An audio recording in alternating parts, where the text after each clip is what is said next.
Lorsque cette affaire a été connue, on a vu M. Obama, Mme Nancy Pelosi, tous les dirigeants occidentaux les uns après les autres dont on sait qu'ils détestent, ils haïssent Donald Trump. Certains, comme le président Biden, ont même appelé à le cibler, quasiment un appel au meurtre. On les a vus d'un seul coup réagir comme un seul homme en disant que c'était une insupportable attaque contre la démocratie. Mais c'est pas une attaque contre la démocratie, c'était une attaque contre Donald Trump. Quand vous regardez la façon dont on réagit, le président chinois Xi Jinping qui a fait part de toute sa compassion pour Donald Trump, ou Narendra Modi, le premier ministre indien qui a dit « Mon ami Donald Trump a été victime d'une tentative d'assassinat », on voit bien qu'il y a une différence. C'est que l'Occident avait un narratif tout prêt, selon, à mon avis, que l'affaire fonctionnait ou ne fonctionnait pas. Moi, personnellement, l'affaire du loup solitaire, ça peut exister, bien sûr, du tireur isolé. Mais à chaque fois, on nous sort l'affaire du tireur isolé. On a fait l'affaire du tireur isolé pour l'assassinat de Kennedy, le 22 novembre 1963.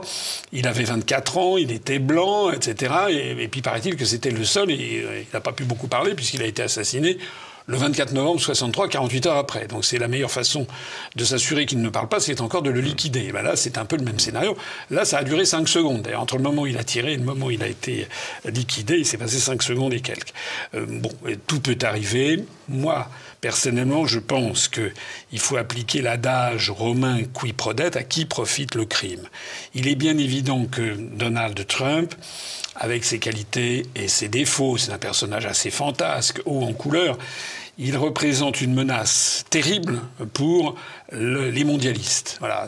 En fait, la vision qu'il a de l'avenir, non seulement des États-Unis, mais de l'humanité, c'est qu'il faut qu'on reste au niveau des États-nations, avec les peuples qui s'incarnent dans des nations. Est-ce qu'un gouvernement stable pourra sortir de ce chaos ?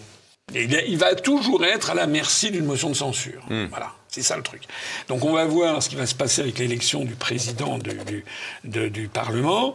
On parle de Madame Braun-Pivet qui voudrait se faire réélire, comme elle l'avait fait d'ailleurs déjà, avec l'accord et le soutien du Rassemblement national, et Monsieur Chenu retrouverait son poste de vice-président. Enfin, c'est extraordinaire. Après avoir fait croire aux Français que c'était la peste brune et Adolf Hitler qui arrivait et qu'il fallait voter contre, il fallait tous se mobiliser. 15 jours après, on fait copain pour se faire élire et se partager les postes. Donc, les Français... Bon, est-ce que le père Chouard n'est pas... dans le protocole, c'est le troisième personnage de l'État, mais enfin, il n'a pas un pouvoir délirant. Le président en a déjà presque plus, donc... Non, je suis d'accord avec vous. Il a en tout cas des frais de mission. Il a l'hôtel de la SEC, qui est le plus beau hôtel particulier de Paris. Ouais. Il peut se faire livrer des homards, vous savez, on connaît tout ça. Donc, en attendant, on voit bien que cette histoire de barrage républicain, c'est encore une fois une espèce de trompe-l'œil. Et quand je vois que... Et on va se rendre compte qu'aucun gouvernement ne peut tenir seulement sur les valeurs de la République. De toute façon, moi, je ne sais plus ce que ça veut dire, les valeurs de la République. Les valeurs républicaines, comme si une république avait en soi des valeurs, d'ailleurs. Je signale à ceux qui ne le sauraient pas qu'il y a quand même des républiques islamiques dans le monde, la Mauritanie, l'Iran. On peut très bien... Des républiques démocratiques. Oui, la République démocratique allemande, le feu de Berlin-Est. Donc, une république... Voilà, tout ça, ce sont des mots. Écoutez, est-ce que l'inflation va continuer ? On nous parle de la récession qui va s'aggraver. En fait, je crois que personne n'en sait rien.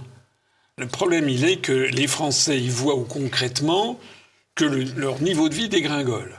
Ça, c'est une chose qui est sûre.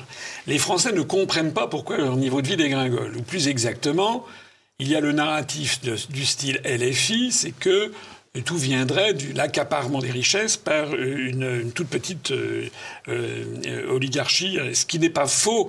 Mais le problème, il n'est pas tellement là.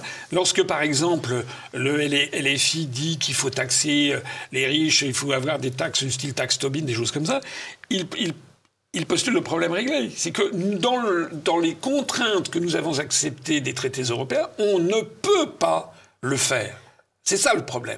Et donc, M. Mélenchon, il excite les gens avec un programme qu'il ne pourrait pas faire dans la mesure où il veut rester dans l'Union européenne et dans l'euro. C'est pour ça que, personnellement, j'aurais beaucoup aimé, je ne vous le cache pas, je l'avais d'ailleurs dit avant les élections, je le dis après, que l'on ait un gouvernement du RN ou même un gouvernement de LFI, puis on aurait vu, les Français auraient vu au bout de 6 mois qu'est-ce qui se passait. il se serait passé ce qui s'est passé avec Madame Meloni en Italie ou avec Monsieur Tsipras en Grèce. Meloni, prétendument d'extrême droite, Tsipras, prétendument d'extrême gauche. En fait, à partir du moment où vous restez sous la maîtrise de l'Union européenne et de l'euro, c'est terminé. Vous êtes obligé de passer sous les fourches caudines. Et on aurait vu ce qu'auraient pensé les Français.